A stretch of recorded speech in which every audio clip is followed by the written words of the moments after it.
जय गुरुदेव, जय माता दी, जय महाकाल भैरवाय नमः। मेरे साधक मित्रों, आपका बहुत बहुत स्वागत है आपके अपने YouTube ज्योतिष शक्ति चैनल ज्योतिष और अलौकिक शक्तियाँ शक्ति केंद्र में। मैं आचार्य एवं अध्यात्म गुरु पंकज कुमार वर्मा लेकर आया हूँ आपके लिए महत्वपूर्ण तंत्र साधनाएं, रोचक जानकारियाँ और ज्योतिष के उपाय जो प्रदान करेंगे आपको आत्मशक्ति, आत्मविश्वास और साधनाओं के माध्यम से बढ़ाएंगे आपका आध्यात्मिक ज्ञान।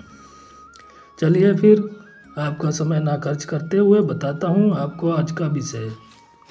मेरे साधक मित्रों, आज मैं अपने इस वीडियो में लेकर आया हूँ मातंगी की साधना के अंतर्गत कारण मातंगी साधना। साथ में वीडियो के अंत में दूंगा ज्योतिष के उपाय। चलिए फिर वीडियो को लाइक, सब्सक्राइब, शेयर करना बिल्कुल ना भूलें। पूरी जानकारी पाने के लिए वीडियो को अंत तक देखें, स्किप बिल्कुल ना करें और अपनी प्रतिक्रिया देने के लिए कमेंट बॉक्स में लिखें। चलिए फिर शुरू करता हूँ। माता कारण मातंगी की साधना के विषय में चर्चा। सबसे पहले माता कर्ण मातंगी का परिचय जानते हैं। कर्ण मातंगी देवी का स्वरूप अत्यंत रहस्यमय और गुण माना जाता है। वे मातंगी महाविद्या का ही एक विशिष्ट एवं विलक्षण रूप है, जिन्हें 10 महाविद्याओं में सम्मानजनक स्थान प्राप्त है। मातंगी जहाँ स्वयं वाणी, कला, संगीत और ज्ञान की अधिष्ठात्री मानी जाती हैं, वहीं कर्ण मातंगी का स्वरूप साधक को त्रिकालदर्शी बनने के लिए बना देने की शक्ति रखता है। कर्ण मातंगी का स्वरूप एवं महत्व। कर्ण मातंगी साधना का सबसे विशिष्ट पक्ष यह है कि साधना सिद्ध हो जाने पर देवी साधक के कान में आकर भूत, भविष्य और वर्तमान के गूढ़ रहस्यों का उद्घाटन करती हैं। इस कारण साधक निर्णय क्षमता, भविष्य दृष्टि और समस्याओं के समाधान की अद्वितीय सामर्थ्य प्राप्त करता है। वह रूप साधक को साधारण मानव से ऊपर उठाता है, एक अलौकिक स्तर पर पहुंचा देता है। इस साधना के द्वारा जीवन में सौभाग्य और सफलता आती है, कठिन कष्ट और विघ्न दूर होते हैं, भविष्य के प्रति स्पष्ट दृष्टि और आत्मविश्वास मिलता है। साधक की वाणी में ऐसा आकर्षण उत्पन्न होता है कि वह लोग सहज ही उसकी बातों को मानने लगते हैं। साधना की विशेषताएं। कर्ण मातंगी साधना सामान्य पूजा नहीं बल्कि एक गहन तांत्रिक प्रयोग है। इसे प्रायः शुक्रवार से आरंभ करना श्रेष्ठ माना गया है। साधना की अवधि सामान्यतः 21 दिनों की होती है। साधक को लाल वस्त्र पहनकर लाल आसन पर बैठकर यह साधना करनी चाहिए। हरे हकीक की माला या रुद्राक्ष की माला का प्रयोग विशेष रूप से फलदायी माना जाता है। साधना के समय साधक को एकाग्रता और पवित्रता का विशेष ध्यान रखना होता है। सिद्धि प्राप्त होने पर देवी कर्ण मातंगी साधना को संकेत, वाणी व साक्षात अभ्यास के माध्यम से रहस्य उद्घाटित करती हैं। यही कारण है कि इसे कर्ण मातंगी कहा गया है, क्योंकि वे कानों में के माध्यम से संवाद करती हैं। धार्मिक और तांत्रिक दृष्टि से महत्व।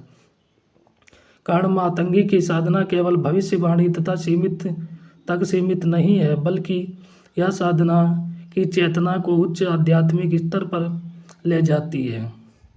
यह साधना तांत्रिक विद्या, ज्योतिष और अध्यात्म के गहन रहस्यों को समझाने का एक सशक्त साधन है। इसके द्वारा प्राप्त सिद्धियां साधक को मानसिक शांति, आत्मबल और लोक हितकारी कार्यों में सक्षम बनाती हैं। इस प्रकार कर्ण मातंगी देवी का रूप केवल कलाओं और वाणी की अधिष्ठात्री के रूप में ही नहीं बल्कि भविष्य दृष्टा, त्रिकाल और रहस्यों का उद्घाटन कराने वाली दिव्य शक्ति के रूप में प्रतिष्ठित है। साधना की सिद्धि साधक को साधारण मानव जीवन से उठाकर उस स्तर पर ले जाती है जहाँ दिव्य अनुभूतियाँ साक्षात होती हैं।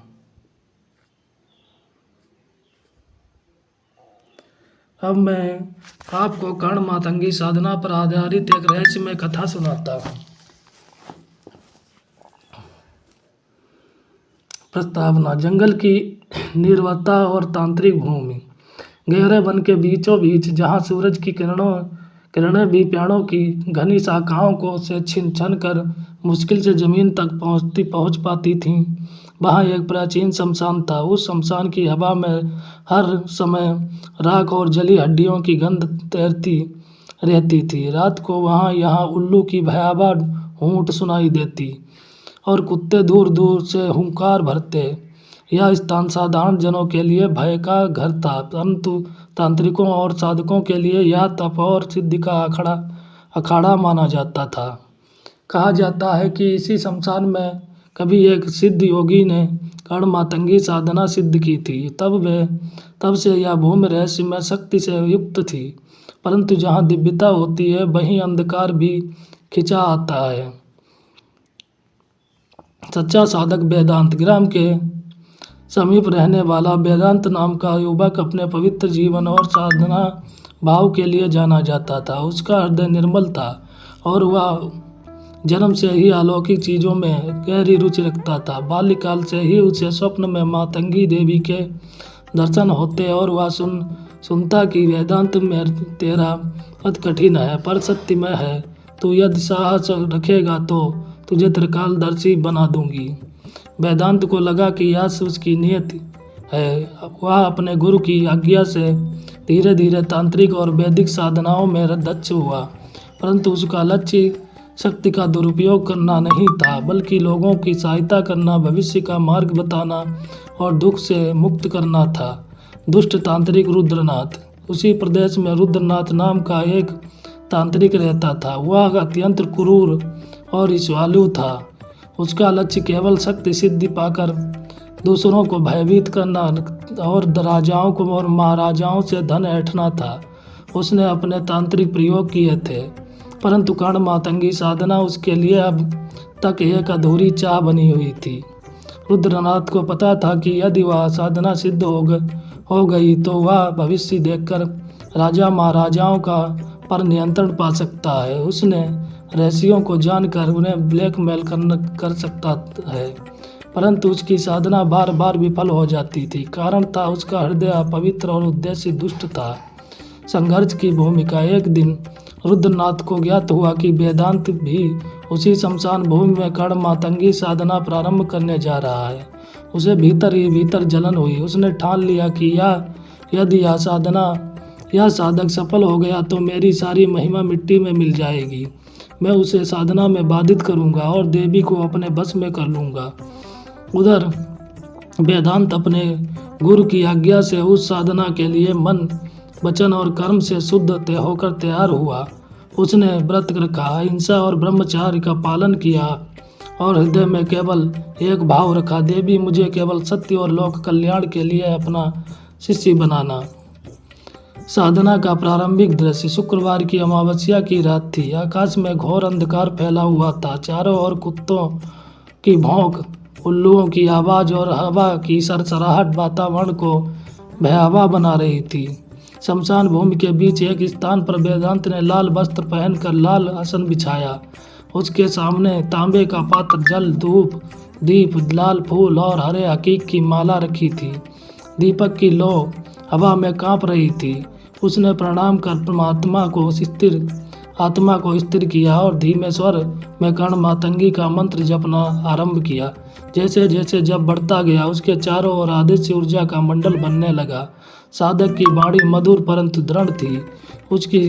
उसी समय शमशान के दूसरे कोने में रुद्रनाथ ने अपनी साधना शुरू की, परंतु उसका आसन चमड़े का था। उसके पास शराब और मांस का भोग था। वह विकृत हंसी हंसते हुए मंत्रों का उच्चारण कर रहा था। उसका मन देश और लोभ से भरा हुआ था। अदृश्य शक्तियों का हल्की हलचल। ज्यों ज्यों रात्रि गहरी होती गई, वातावरण और भी विचित्र होने लगा। कभी शमशान के पेड़ों से काले कौवे झुंड बनाकर उड़ते, कभी दूर से भयानक चीखें सुनाई देती। दोनों साधकों के चारों ओर अगोचर शक्तियां सक्रिय हो उठी।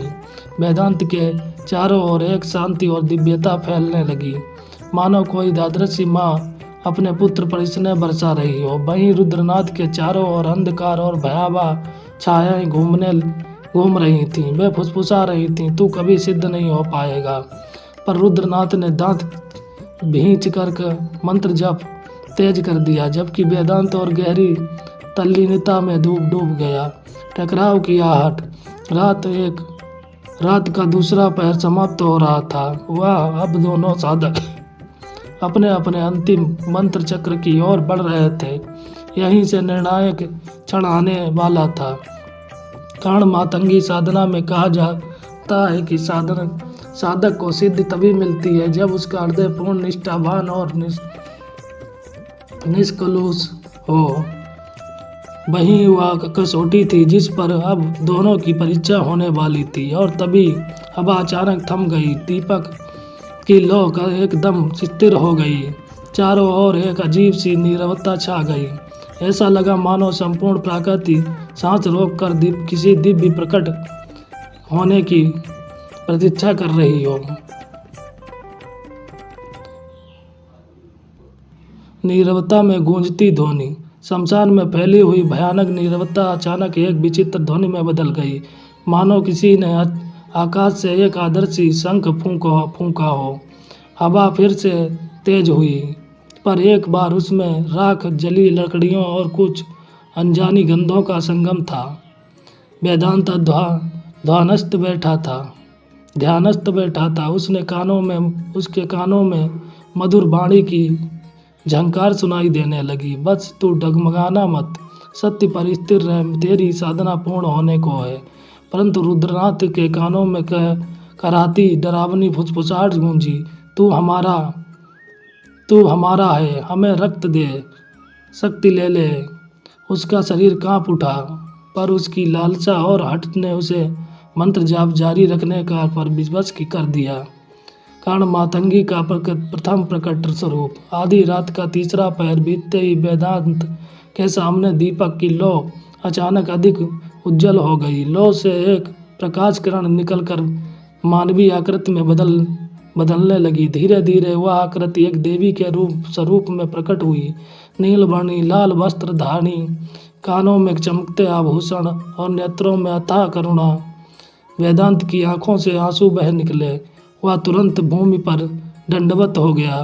देवी की आवाज आई, वत्स तेरा मन निर्मल है, तू त्रिकालदर्शी होने के योग्य है। मैं तुझे अपने कर्ण का वरदान देती हूँ। जब तू ध्यान करेगा तेरे कानों में सत्य व स्वर प्रकट होगा। यह क्षण दिव्य था, पर उसी समय शमशान के दूसरे कोने में अंधकार भयंकर रूप धारण कर रहा था। रुद्रनाथ ने चारों ओर अंधकार का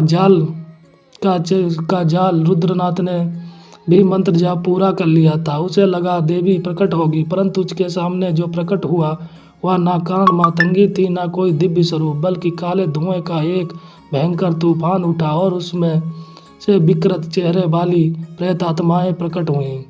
वे हंसती चीखती और उसकी ओर झपटने लगीं। तू हमें बुला बैठा, अब हमें भोग दे, तेरा शरीर और आत्मा हमारी है। रुद्रनाथ घबराया। वह देवी की जगह राक्षसी शक्तियों से घिर चुका था। उसने मंत्रों को तेज आवाज में पढ़ना शुरू किया, परंतु जितना वह पढ़ता उतना ही अंधकार घना हो जाता। साधक और तांत्रिक का टकराव। देवी कर्ण मातंगी ने वेदांत को आशीर्वाद दिया, पर उसी क्षण उन्होंने शमशान के दूसरे कोने की ओर देखा। बस तेरा मार्ग कठिन है, वहाँ एक दुष्ट अपनी शक्ति से मुझे बांधने का प्रयास कर रहा है, तुझे इस परीक्षा से गुजरना होगा। वेदांत ने नेत्र खोले। उसने देखा रुद्रनाथ अपने चारों ओर मंत्र चक्र खींच कर प्रेत आत्माओं को बुला रहा है और उनसे सौदा कर रहा है। उसका उद्देश्य देवी की शक्ति को अपने मंत्र जाल में बांधना था। वेदांत ने शांत स्वर में जप करना शुरू किया। ओम ह्रीम ऐं कर्ण मातंगे नमः, ओम ह्रीम ऐं कर्ण मातंगे नमः, ओम ह्रीम ऐं कर्ण मातंगे नमः। जप के साथ ही उसके चारों ओर प्रकाश का मंडल और प्रबल हो गया। प्रेत आत्माएं उस मंडल में आते ही जलकर राख होने लगी। रुद्रनाथ चीख उठा, नहीं, यह साधना मेरी है, शक्ति मेरी होगी। देवी का सत्य उपदेश। देवी कर्ण मातंगी ने अपने गंभीर स्वर में कहा, रुद्रनाथ शक्ति का अधिकारी वही है जिसका हृदय शुद्ध है। तूने लोभ और भय से साधना की, इसलिए तुझे केवल अंधकार प्राप्त हुआ। फिर वे वेदांत की ओर देख मुस्कुराई। बस तेरी साधना आज पूर्ण हुई।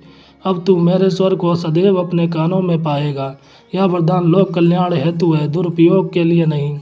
देवी का स्वर सुनकर रुद्रनाथ क्रोध और निराशा से पागल हो उठा। उसने आखिरी बार अपने मंत्र जाल से वेदांत पर हमला करने की कोशिश की, पर देवी के प्रकाश ने उसे वहीं जला डाला। उसका शरीर राख में बदल गया और आत्मा प्रेत योनि में बंध कर विलीन हो गई। शमशान की पुनः नीरवता। कुछ ही क्षण बाद शमशान फिर से शांत हो गया। प्रेत आत्माओं की चीखें समाप्त हो गईं। हवा में अब भयानक गंध नहीं बल्कि सुगंध फैल रही थी। वेदांत ने देखा दीपक स्थिर लौ से जल रहा है और देवी का स्वर अब भी उसके कानों में गूंज रहा है। बस आगे का मार्ग कठिन है पर अब तू अकेला नहीं है, मैं तेरे साथ रहूंगी। सत्य और करुणा ही तेरे अस्त्र होंगे। वेदांत ने आंखें बंद की और अपने जीवन को लोक कल्याण और सत्य की रक्षा हेतु अर्पित कर दिया। सिद्धि का प्रथम अनुभव। शमशान में देवी का आशीर्वाद पाकर वेदांत अब अपने आश्रम लौटा तो उसका व्यक्तित्व बदल चुका था। उसकी आंखों में अब अद्भुत तेज था, वाणी में गहराई और चाल में स्थिरता। सबसे बड़ी बात यह थी कि जब वह ध्यान लगाता तो उसके कानों में स्वयं में भविष्य, भूत और वर्तमान की सूचनाएं गूंजने लगती। पहली बार उसने ध्यान लगाया तो उसके एक दिव्य स्वर सुनाई दिया, तेरे गांव में कल प्रचंड वर्षा होगी, नदी उफान पर जाएगी, लोगों को सचेत कर। वेदांत ने तुरंत गांव वालों को बताया और लोगों को सुरक्षित स्थान पर ले जाने का निर्देश दिया। अगले दिन नदी सचमुच उफान पर आ गई पर किसी की जान नहीं गई। लोग विस्मय से भर उठे। उन्होंने वेदांत को दिव्य पुरुष मानकर प्रणाम किया। गांव में प्रतिष्ठा धीरे धीरे वेदांत की ख्याति दूर तक फैल गई। कोई बीमार आता तो वह भविष्यवाणी कर देता कि यह रोग किस कारण है और उसका उपचार क्या है। कोई व्यापारी निर्णय लेने में असमर्थ होता तो वह दिशा बता देता। परंतु वेदांत ने कभी धन की लालसा नहीं की। वह कहता, यह शक्ति मेरी नहीं, माँ काण मातंगी की है, मैं तो केवल उनका माध्यम हूँ। गांव में शांति फैल गई। लोग परस्पर ईर्ष्या छोड़ने लगे क्योंकि वेदांत उन्हें सच और झूठ का भेद बता देता। झूठ बोलने वाला पकड़ा जाता और सत्यवादी सम्मानित होता। जब राज दरबार तक ख्याति। एक दिन राज्य के राजा को पता चला कि वेदांत का नाम का एक साधक भविष्य जानने में समर्थ है। राजा ने उसे दरबार में बुलाया। राजा ने पूछा, है साधक, राज्य में लगातार अकाल क्यों पड़ रहा है? क्या इसका कोई उपाय है? वेदांत ने ध्यान लगाया। उसके कानों में देवी का स्वर गूंजा, राजा के कोष में अन्यायपूर्ण धन भरा है जो किसानों का हक है। जब तक यह धन वापस नहीं लौटाया जाएगा धरती से वर्षा नहीं होगी। वेदांत ने वही बात राजा को बता दी। राजा पहले चौंका फिर शर्मिंदा हुआ। उसने किसानों का कर्ज माफ किया और कोष का बड़ा भाग जनता के बीच में बांट दिया। अगले ही सप्ताह में गर्जने गरजे और भरपूर वर्षा हुई। राजा ने वेदांत को राजपुरोहित बनाने का प्रस्ताव रखा पर उसने विनम्रता से मना कर दिया। उसने कहा, मेरा जीवन लोक कल्याण और साधना के लिए है, राजमहल की शोभा के लिए नहीं। दुष्ट तांत्रिकों की ईर्ष्या। रुद्रनाथ तो नष्ट हो चुका था पर उसके जैसे और भी कई तांत्रिक थे जो केवल धन और शक्ति के लिए साधना करते थे। जब उन्हें पता चला कि वेदांत को कर्ण मातंगी की सिद्धि मिल गई है तो वे भीतर ही भीतर जलने लगे। उन्होंने गुप्त साधना सभा की और योजना बनाई। यह साधक हमारी राह का काटा है, यह रहा तो हमारी विद्या और व्यापार खत्म हो जाएगा, इसे समाप्त करना ही होगा। आदर्श आक्रमण। एक समस्या की रात, अमावस्या की रात, उन तांत्रिकों ने काला यज्ञ किया और वेदांत का मायावी आक्रमण भेजा। अचानक वेदांत को ध्यान में बैठते ही अपने चारों ओर भयंकर प्रेत दिखाई देने लगे। वे उसकी ओर पंजे फैलाकर झपट रहे थे। वेदांत ने घबराने के बजाय मंत्र जाप प्रारंभ किया। ओम ह्रीम ऐं कर्ण मातंगे नमः। ओम ह्रीम ऐं कर्ण मातंगे नमः।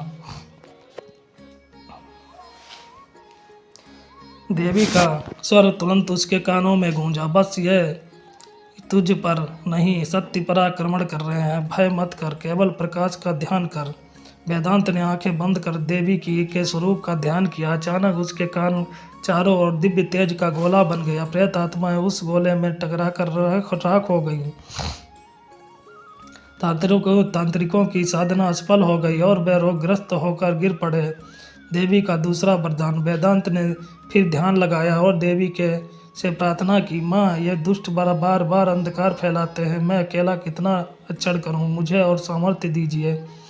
देवी का स्वर आया, बस अब तू केवल त्रिकालदर्शी नहीं रहेगा, बल्कि अपने सत्य के प्रकाश से अंधकार का नाश करेगा। तेरी वाणी में ऐसी शक्ति होगी कि झूठ बोलने वाला सामने टिक नहीं सकेगा, तेरा शब्द ही अस्त्र होगा।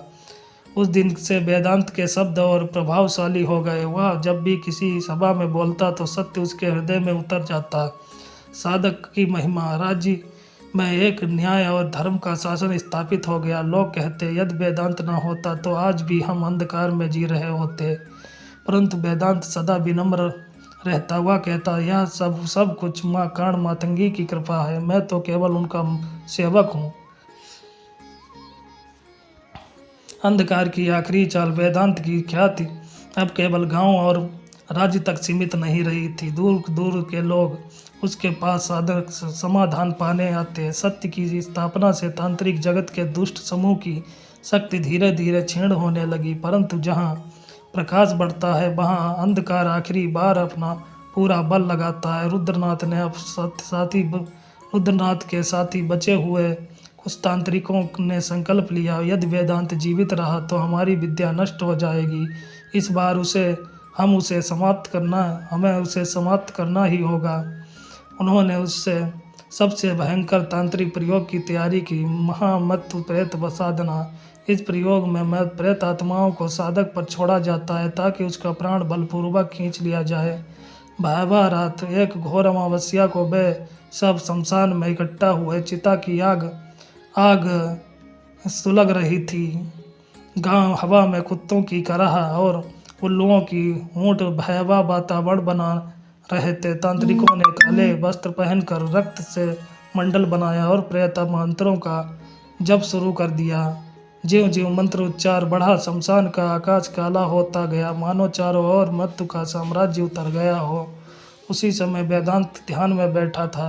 अचानक उसके चारों ओर असंख्य विकृताकृतियाँ प्रकट हुईं। उनके मुंह से रक्त टपक रहा था, आंखें अंगारों की तरह जल रही थीं। वे एक स्वर में गरज उठी, तेरा अंत आ गया है साधक का अडिग मन। वेदांत का शरीर पसीने से तर था, पर उसका मन अडिग था। उसने मन ही मन कहा, माँ कर्ण मातंगी, यदि मैं सत्य और धर्म का मार्ग छोड़ दूँ तो इन प्रेतों से हार जाऊँगा, पर मैं विचलित नहीं होऊंगा। उसने पूरी शक्ति से मंत्र जाप प्रारंभ किया। ओम ह्रीम ऐं कर्ण मातंगे नमः। उसकी वाणी से निकले प्रत्येक अक्षर बिजली की तरह गूंजने लगे। देवी का विराट स्वरूप, तभी अचानक आकाश फटा और एक प्रचंड नीलवर्णी देवी प्रकट हुई। उनके नेत्र अग्नि के समान थे, कानों में प्रकाश की धाराएं निकल रही थीं, हाथों में त्रिशूल और खड्ग। यह थी कर्ण मातंगी का विराट स्वरूप। उन्होंने प्रेतों की ओर देखा, उनकी दृष्टि पड़ते ही असंख्य प्रेत जलकर राख हो गए। देवी ने तांत्रिकों की ओर गर्जना की, अधमों शक्ति का उपयोग छल, भय और लोभ के लिए किया, इसलिए तुम्हारा अंत निश्चित है। तांत्रिकों का विनाश। विराट देवी ने त्रिशूल उठाया। शमशान में जो तांत्रिक मंडल उन्होंने बनाया था वह जलकर भस्म हो गया। तभी सभी तांत्रिक तड़पते हुए जमीन पर गिर पड़े। उनकी आत्माएं प्रेत योनि में बंधकर विलीन हो गईं। शमशान में पुनः शांति छा गई। राख की गंध की जगह मंद सुगंध फैलने लगी। साधक का वरदान। वेदांत देवी के चारों चरणों में गिर पड़ा, आंसुओं से उसका शरीर भीग गया। देवी ने कहा, बस तूने अंतिम परीक्षा पार कर ली, अब तेरा सत्य अडिग है। मैं तुझे आशीर्वाद देती हूँ कि जब भी तू बाणी बोलेगा उसमें मेरा स्वर होगा। तेरा जीवन लोक कल्याण के लिए ही होगा। तू अब से मेरे ही अंश स्वरूप है। वेदांत का शरीर प्रकाशमय हो उठा। उसके कानों से दिव्य ध्वनियाँ गूंजने लगीं, मानो संपूर्ण ब्रह्मांड उसके भीतर बोल रहा हो। राज्य और जनमानस में परिवर्तन। इस घटना के बाद राज्य में यह कथा फैल गई। लोग कहते हैं, वेदांत ने न केवल भविष्य देखा बल्कि अंधकार का अंत भी किया। वह स्वर्ण कर्ण मातंगी का स्वरूप है। राजा ने उसके लिए मंदिर बनाया, पर वेदांत ने उसमें स्वयं को नहीं बल्कि माँ कर्ण मातंगी की प्रतिमा स्थापित की। उसने कहा, सिद्धि मेरी नहीं माँ की है, मैं तो उनका सेवक हूँ। गांव में गांव में न्याय और धर्म स्थापित हुआ। झूठ बोलने वाला सामने आते ही पकड़ा जाता, क्योंकि वेदांत की बाड़ी में देवी का सत्य था। कथा का निष्कर्ष, समय बीता वह पर वेदांत की ख्याति अमर हो गई। लोग उसे साधक, ऋषि और महात्मा कहकर पुकारते। उसकी गाथा पीढ़ी दर पीढ़ी सुनाई जाती रही और आज भी शमशान भूमि में जहाँ उसने साधना की थी, लोग कहते, यदि कोई सच्चे मन से माँ कर्ण मातंगी का ध्यान करे तो कानों में दिव्य स्वर गूंजता है, जो भूत, भविष्य और वर्तमान का सत्य बताता है। इस प्रकार कथाकार चरमोत्कर्ष पूर्ण होता है। यहाँ हमने देखा सच्चे साधक की शक्ति और दृढ़ता, दुष्ट तांत्रिकों का पतन और कर्ण मातंगी देवी का विराट प्रकट होकर सत्य की रक्षा करना।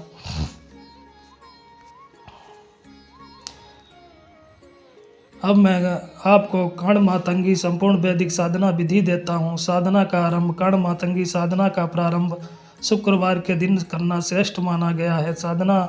साधक अपनी सामर्थ्य और संकल्प के अनुसार इसे 21 दिनों तक कर सकता है, लेकिन यदि वह निष्ठापूर्वक 41 दिनों तक यह साधना करता है तो उसे सर्वोत्तम एवं स्थायी फल प्राप्त होता है। व्रत एवं संयम।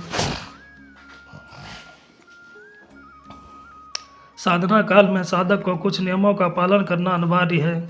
लाल वस्त्र धारण करे और लाल रंग का आसन ही प्रयोग करे। जप के लिए लाल चंदन, मूंगा या रुद्राक्ष की माला सर्वोत्तम मानी जाती है। साधना अवधि में नशा, मांसाहार, स्त्री संग आदि से दूर रहना अनिवार्य है। शारीरिक शुद्धि विशेष आवश्यक नहीं है, परंतु साधक का मन पवित्र, निष्काम और श्रद्धा से परिपूर्ण होना चाहिए। कर्ण मातंगी मंत्र साधना में 2 प्रमुख मंत्रों का उल्लेख मिलता है। इनमें से कोई भी एक मंत्र चुनकर आप जप किया जा सकता है। पहला मंत्र, ऐं नमः श्री मातंगी अमोघे सत्यवादिनी मम कर्णे अवतर अवतर सत्यम कथय ये ही श्री मातंगे नमः। ऐं नमः श्री मातंगी अमोघे सत्यवादिनी मम कर्णे अवतर अवतर सत्यम कथय कथय ये ही श्री मातंगे नमः। ऐं नमः श्री मातंगी अमोघे सत्यवादिनी मम कर्णे अवतर अवतर सत्यम कथय कथय ये ही श्री मातंगे नमः। दूसरा मंत्र, ओम नमः कर्ण मातंगी अमोघे सत्यवादिनी मम कर्णे अवतर अवतर अतीत अनागत वर्तमानानि दर्शय दर्शय भविष्यम कथय कथय ह्रीं कर्ण मातंगी स्वाहा। ओम नमः कर्ण मातंगी अमोघ सत्यवादिनी मम कर्णे अवतर अवतर सतीत अतीत अनागत वर्तमानानि दर्शय दर्शय भविष्यम कथय कथय ह्रीं कर्ण मातंगी स्वाहा। ओम नमः कर्ण मातंगी अमोघ सत्यवादिनी मम कर्णे अवतर अवतर अतीत अनागत वर्तमानानि दर्शय दर्शय भविष्यम कथय कथय ह्रीं कर्ण मातंगी स्वाहा। इन मंत्रों के जप से देवी साधक के कान में आकर भूत, भविष्य और वर्तमान की गुप्त बातें प्रकट करती हैं। यही कर्ण मातंगी साधना का मुख्य रहस्य है। बीज एवं न्यास।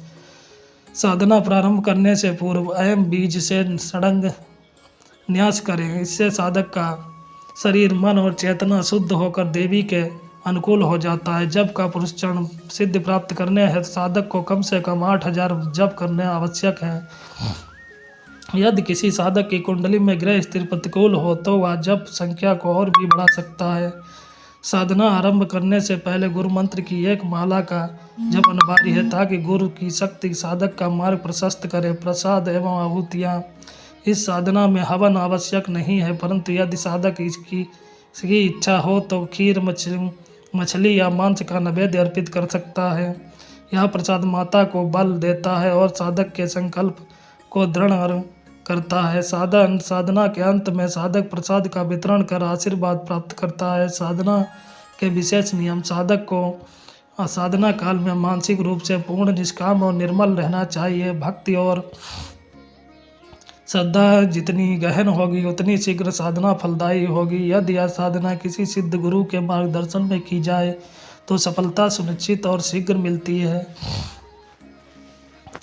फल एवं सिद्धि। साधना पूर्ण होने पर साधक को त्रिकालदर्शिता प्राप्त होती है। देवी उसे स्वप्न साधना का प्रत्यक्ष रूप से कान में आकर संदेश देती है। यह संदेश हमेशा सत्य होते हैं और भूत, वर्तमान व भविष्य का रहस्य प्रकट करते हैं। यदि साधक पूर्ण निष्काम भाव से साधना करता है तो माता केवल सूचित ही नहीं कर देती बल्कि उसका मार्गदर्शन भी करती है। निष्कर्ष कर्ण मातंगी साधना अत्यंत पवित्र, रहस्यमय और दुर्लभ साधना है। यह साधना साधक को केवल भविष्यवाणी की सामर्थ्य नहीं देती, बल्कि उसकी वाणी को शक्तिवान बना देती है, उसे आकर्षण, बुद्धि, ज्ञान और अलौकिक चेतना से संपन्न करती है। सच्चा साधक यदि भक्ति और मर्यादा के साथ इस साधना को करता है तो वह धीरे धीरे त्रिकालदर्शी, सत्यवादी और सिद्ध पुरुष बन जाता है। अब मैं शुक्रवार के ज्योतिष के उपाय, शांति उपाय, तांत्रिक प्रयोग, तंत्र काट विधि बताता हूँ। शुक्रवार का महत्व। शुक्रवार का दिन शुक्र ग्रह देवी लक्ष्मी, संतोषी माता, कर्ण मातंगी और देवी शक्तियों को समर्पित माना जा गया है। यह दिन सौंदर्य, प्रेम, समृद्धि, कला, ऐश्वर्य, दाम्पत्य सुख और भोग विलास का प्रतिनिधि है। यदि किसी की कुंडली में शुक्र दोष हो तो उसके जीवन में दरिद्रता, वैवाहिक कष्ट, संतान समस्या, प्रेम विच्छोह और मानसिक अस्थिरता आती है। सही उपाय। शांति और साधना द्वारा शुक्र दोष शांत होकर व्यक्ति को सफलता और सुख प्रदान करता है। शुक्र के ज्योतिषी उपाय। ग्रह दोष शांति उपाय। सुबह स्नान कर सफ़ेद वस्त्र पहने, देवी लक्ष्मी या माता संतोषी की पूजा करें। चांदी के पात्र में दूध भरकर शिवलिंग पर चढ़ाएं। शुक्रवार को चावल, दूध, दही और सफ़ेद वस्त्र दान करें। वैवाहिक सुख हेतु कन्याओं को खीर या सफ़ेद मिठाई खिलाएं। शुक्रवार को सुहागिन स्त्रियों को श्रृंगार सामग्री भेंट करें। घर में रात्रि के समय दीपक जलाकर उसे बंद न करें। धन वृद्धि हेतु घर के उत्तम पूर्व होने में कमल गट्टे का शंख पर हल्दी और केसर चढ़ाएं। शुक्रवार को स्फटिक या गोमती चक्र पर लक्ष्मी जी का पूजन करें। माता को सफ़ेद पुष्प और सुगंधित धूप अर्पित करें। शुक्रवार के शांति उपाय। शुक्र ग्रह शांति। शुक्र ओम शुक्राय नमः मंत्र का 108 बार जप करें। गाय को हरा चारा, सफ़ेद तिल व खीर खिलाएं। गरीब कन्याओं को भोजन व वस्त्र दान करें। कुटुंब में शांति है तो शुक्रवार को घर में श्री सूक्त या लक्ष्मी अष्टक स्तोत्र का पाठ करें। रात में घर के प्रत्येक कोने में दीप जलाएं। घर के प्रवेश द्वार पर गुलाब की माला टांगें। स्वास्थ्य शांति है तो सफ़ेद कपड़े में शहद और मिट्टी बांधकर मंदिर में अर्पित करें। शुक्र की दशा और पीड़ित व्यक्ति को मोती, हीरा या सफ़ेद पुखराज धारण करना शुभ है, ज्योतिषी मार्गदर्शन से। शुक्रवार को के तांत्रिक प्रयोग। शत्रु शांति एवं स्तंभन प्रयोग। मध्य रात्रि में सफ़ेद वस्त्र पहनकर दक्षिण दिशा की ओर मुख करके बैठे। ओम ह्रीम श्रीम क्लीम ऐं कर्ण मातंगे नमः का 108 बार जाप करें। नींबू पर काजल से शत्रु का नाम लिखकर मंत्र जप करें और नींबू को चौराहे पर रख दें आए। शत्रु का प्रभाव शांत होगा। प्रेम एवं वशीकरण प्रयोग। शुक्रवार की रात गुलाबी आसन पर बैठे ओम ह्रीम क्लीम श्रीम कर्ण मातंगे नमः का 1008 बार जाप करें। गुलाब के पुष्प पर मंत्र जाप कर जिसको देना चाहें दे दें। बाड़ी में आकर्षण और सम्मोहन की शक्ति बढ़ेगी। दरिद्रता निवारण प्रयोग। घर के मंदिर में स्फटिक श्री यंत्र स्थापित करें। शुक्रवार की रात 11 बजे गंगा जल से स्नान कर घी का दीपक जलाएं। श्री यंत्र पर केसर, चावल, पुष्प चढ़ाकर ओम श्रीम ह्रीम श्रीम महालक्ष्मी नमः का 108 बार जप करें। धीरे धीरे घर में धन व ऐश्वर्य की वृद्धि होगी। तंत्र काट विधि। तांत्रिक बाधा व जादू से मुक्ति। यदि किसी व्यक्ति पर तांत्रिक प्रयोग, बंधन, अविचार या नज़र आदि का प्रभाव हो तो शुक्रवार की तंत्र काट विधि प्रभावी मानी जाती है। विधि। शुक्रवार की रात स्नान कर शुद्ध होकर काले वस्त्र पहने, 7 नींबू, 7 लौंग, 1 सुपारी, सरसों और काले तिल लें। इन पर ओम ऐं ह्रीम क्लीम कर्ण मातंगे फट स्वाहा का 108 बार जप करें। मंत्र जाप के बाद नींबुओं को सिर से 7 बार उतार कर चौराहे पर फेंक दें। लौंग, सुपारी और तिल को अग्नि में आहुति दें। इसके बाद देवी कर्ण मातंगी से प्रार्थना करें, माँ जो भी बाधा, तंत्र, विचार या शत्रु प्रयोग हैं उसे काट दें और मेरी रक्षा करें। फल। सभी प्रकार के तांत्रिक बंधन, जादू टोना, शत्रु प्रयोग और नकारात्मक शक्तियाँ नष्ट हो जाती हैं। साधक सुरक्षित होकर स्वतंत्र रूप से जीवन जी सकता है। निष्कर्ष। शुक्रवार के ये ज्योतिषी उपाय, शांति विधि, तांत्रिक प्रयोग और तंत्र काटी साधनाएं व्यक्ति के जीवन की कठिनाइयों को शांत कर सुख, ऐश्वर्य, प्रेम और समृद्धि का मार्ग खोलती हैं। जो लोग जीवन में आर्थिक कष्ट, शत्रु बाधा, तांत्रिक प्रयोग, वैवाहिक समस्या व मानसिक तनाव से जूझ रहे हों उनके लिए शुक्रवार का दिन सबसे शुभ और सिद्धिदायक माना जाता है।